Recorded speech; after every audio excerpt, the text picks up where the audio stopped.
Hello, Lovebugs. It's me, Loverrlee. Today we are back with another speed build. This time it's a little different from what I usually do. I usually like to build like residential lots, and I usually build really small on like at most like a 30 by 40 lot. But this time around I decided to pretty much challenge myself because I am making a massive giant residential lot. I'm using a 64 by 64 lot, and I am making my dream home basically. This is going to be a building that hopefully will appear at some point in my Love Legacy challenge. But yeah, my idea was that I got inspired basically by all the beautiful, breathtaking Hamptons-style mansions that people have been building and posting on YouTube. I must have seen at least 5 or 10 probably different Hampton-style mansions being built for this brand new pack from the Cats and Dogs pack that just came out for Sims 4. So I got really inspired by what everyone else was doing, and I decided that I wanted to try my hand at making this sort of lot as well. But like I said, this is very much out of my this is very much not my territory. So as you can see, I'm kind of struggling even with like the shape and this like lattice. Basically, I wanted to do. I've seen other people do this. Obviously, I was struggling quite a bit there too. It took me a while to figure out how to get it to work without like it accidentally creating a ceiling. I had to do the outline and then remove the ceiling and the flooring or whatever. But yeah, basically, I figured it out eventually. But yeah, as you can see, I'm doing like a giant outdoor seating area with this massive lattice work. Yeah, so I was really happy with the way this turned out, and I know I say that on every video, but I really was pretty proud of what I was able to get with this. However, because I wanted it to be something that would end up in my Love Legacy challenge, I decided that I wasn't actually going to furnish this completely.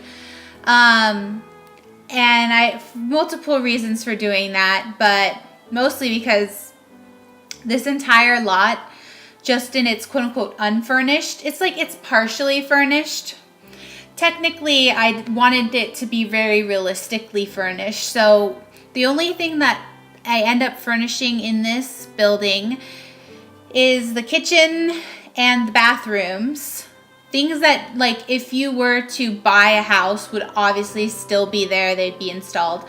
Like anything that would be like a built-in shelf, built-in cabinets, built-in, like seating, like those brand new awesome. I'm so excited to get those brand new, like, bay window seating. I put a couple of those in this build too. I was so excited to use those. Yeah, so anything like that I included, but I did not furnish. I held back really was difficult to not want to go ahead and jump in it and just like build this thing, like deck it out. And because if I had done that, it would literally be like $1 million house. Like no joke, millions and millions for this whole build. But yeah.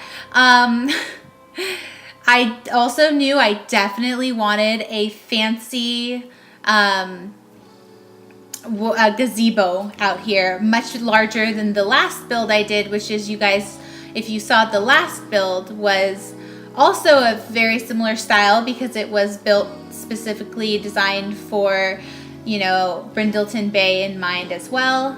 But yeah, this I knew I wanted a much larger, more grand sort of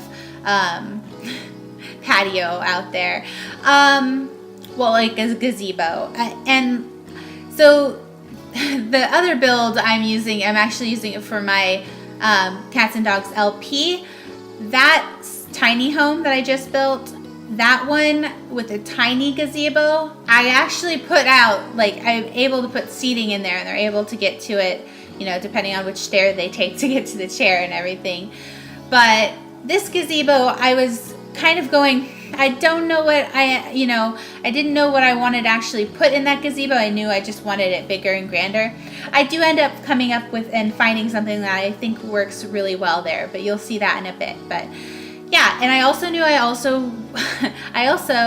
knew I really wanted like this giant wraparound porch because I love decking. Like, I love big porches, big decks.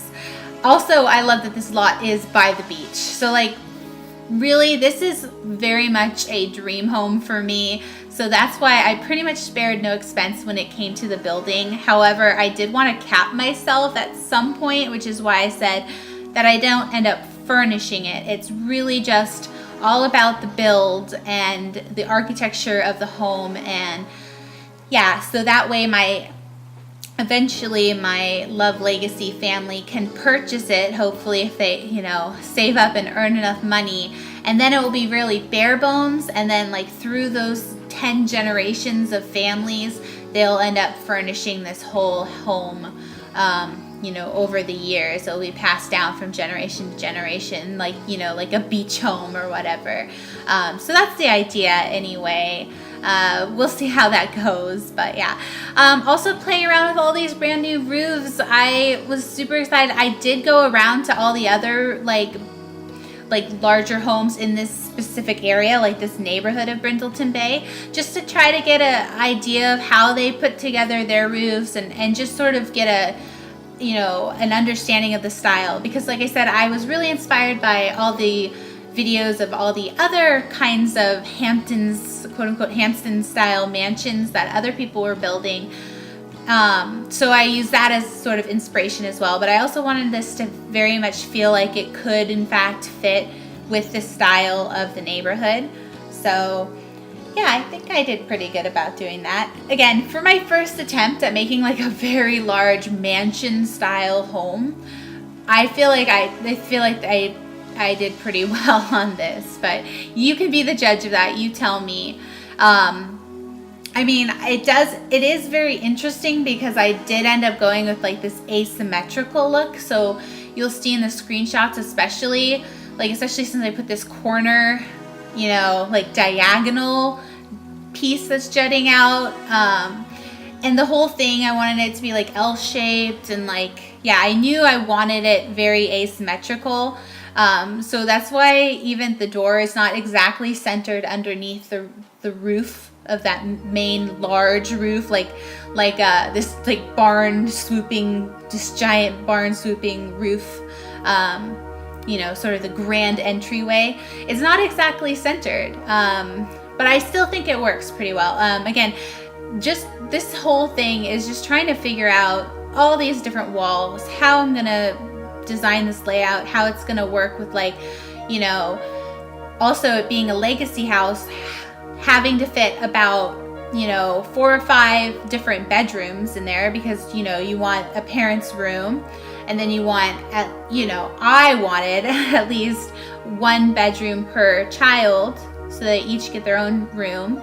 And so, you know, you can kind of assume, well, that's gonna be 3, but if you end up having, you know, some sort of duplicates, let's say, I don't know what the real term is. Duplicates doesn't sound right. What is the word? Where it's like multiples. That's what it's called. So if you end up having, like, say, on your third tries, you know, you're going for your 3rd child, what if you get twins? So then you'd have 4 children instead of 3. So that's why I ended up going with 4 bedrooms for the children, and then one could end up being an office depending on which generation we're doing, and then the and then the master bedroom with the master bath and all of that. So that's all on the upstairs. But yeah, still working. I haven't even gotten into the layout. I'm getting ahead of myself here. Still working on this layout.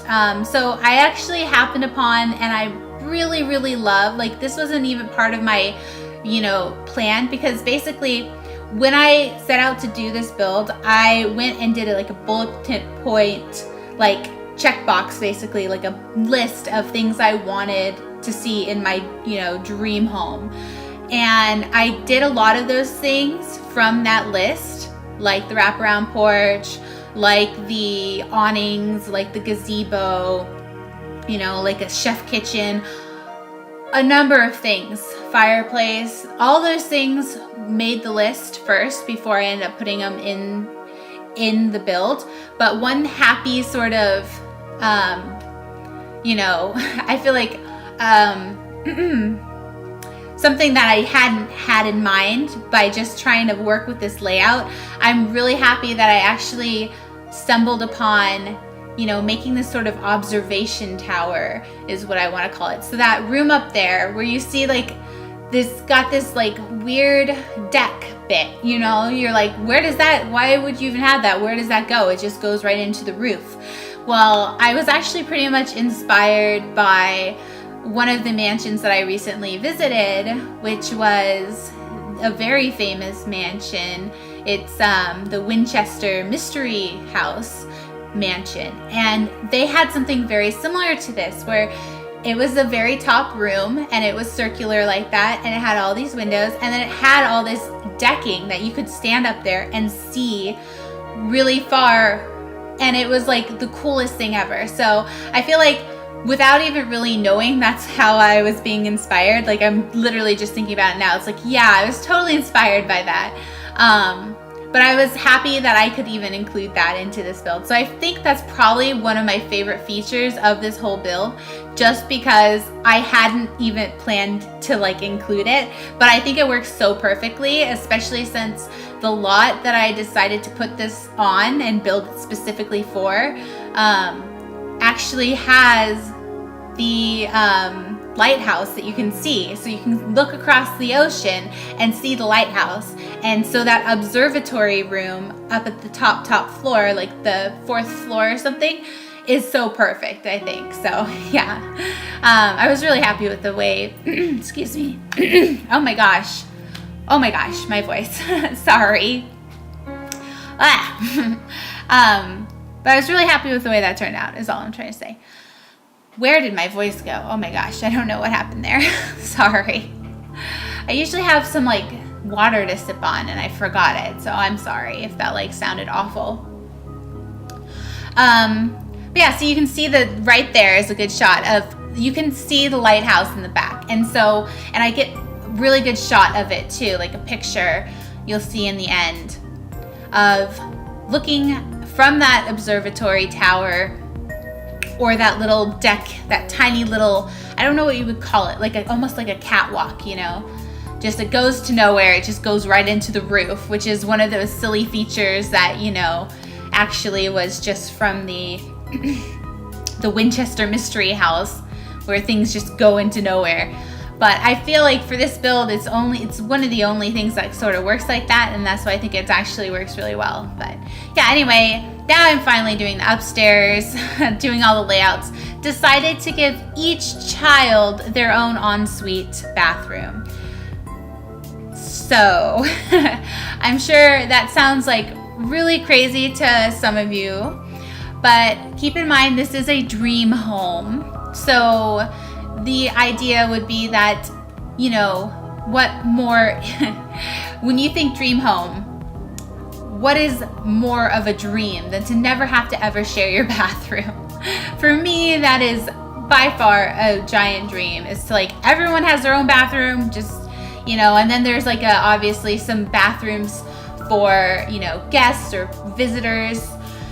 There isn't actually a guest room in this house. You could probably add one. There's plenty of space. There's like a lot of rooms that I'm not even sure what they would be. Like they could be games rooms, they could be, you know, offices. I kept it somewhat open for some of those rooms just because, you know, it really depends on which generation I'm playing at the time, which would work. So that's why I kept it open like that as well. So like I said, you know, this whole building, I don't know if I mentioned the final price tag, but it ends up being about $250,000. Yeah.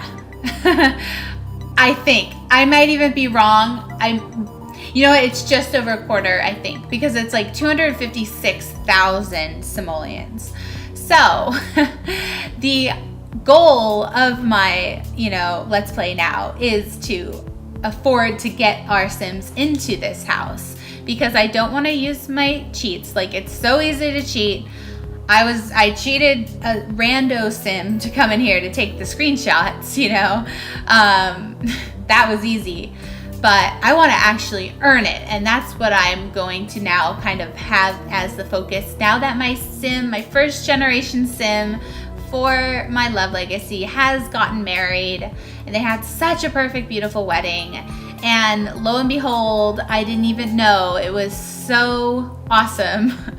The guy she ends up marrying is already maxed out on his career. So, the money's gonna come, honey. So I'm excited about that. So I don't think it's actually gonna take us very long to actually earn those simoleons. So I'm excited for that. But yeah, basically I'm just making every bathroom, all these ensuite, bathrooms for each of the kids. They're all basically the exact same appliances. Plumbing, the exact same, toilet, bath, shower, countertops and sinks, and the same mirrors. But they are all kind of color-coded. You saw probably the rooms are all color-coded. So we have a pink room with a pink ensuite. We have a yellow with a yellow and blue and green for each of the 4 children's rooms, and then the parents' rooms get this nice beige neutral.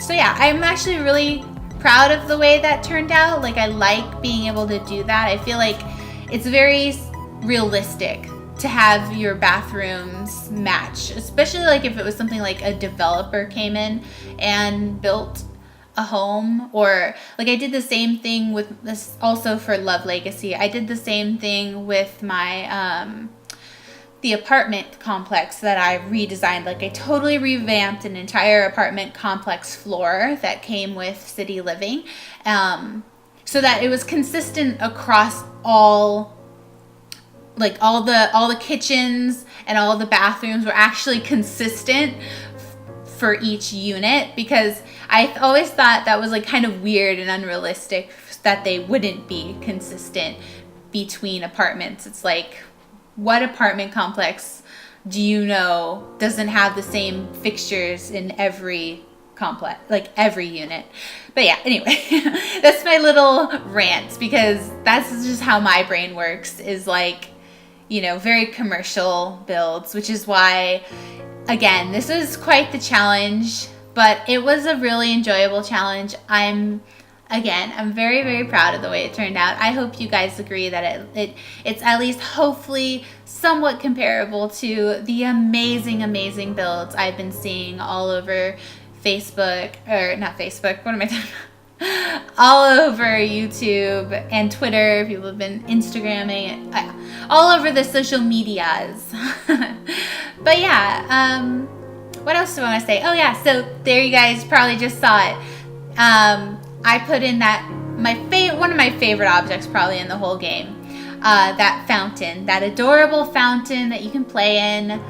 The one that I had in my Sims Vampires LP, the one that at the wedding, I literally ended the Love Legacy wedding, spoilers, I ended it on them playing in that fountain. That romantic garden fountain is just so beautiful. It's goals. Oh my gosh. This whole house is goals though. Literally, this is my dream house, pretty much. It was hard for me to think of anything else that I would want in here. Obviously, I didn't furnish it, so one of those rooms would be for sure an art studio, photography studio, a theater, a movie theater. So yeah, but I will eventually add all those sorts of things into this house for sure. Like I said, this is going to be a work in progress. So because it's for my Love Legacy, the goal is that we get, with our first generation, hopefully we earn enough to just move into this house at all. That's first generation. And then every other generation, you know, hopefully, I'm crossing my fingers. We may not even get there in Gen 1, but I'm going to try. And then every other generation, we can add on and change around and actually fully furnish this entire mansion, so until it becomes like $1 million mansion. So that's sort of the secondary goal to my Love Legacy LP.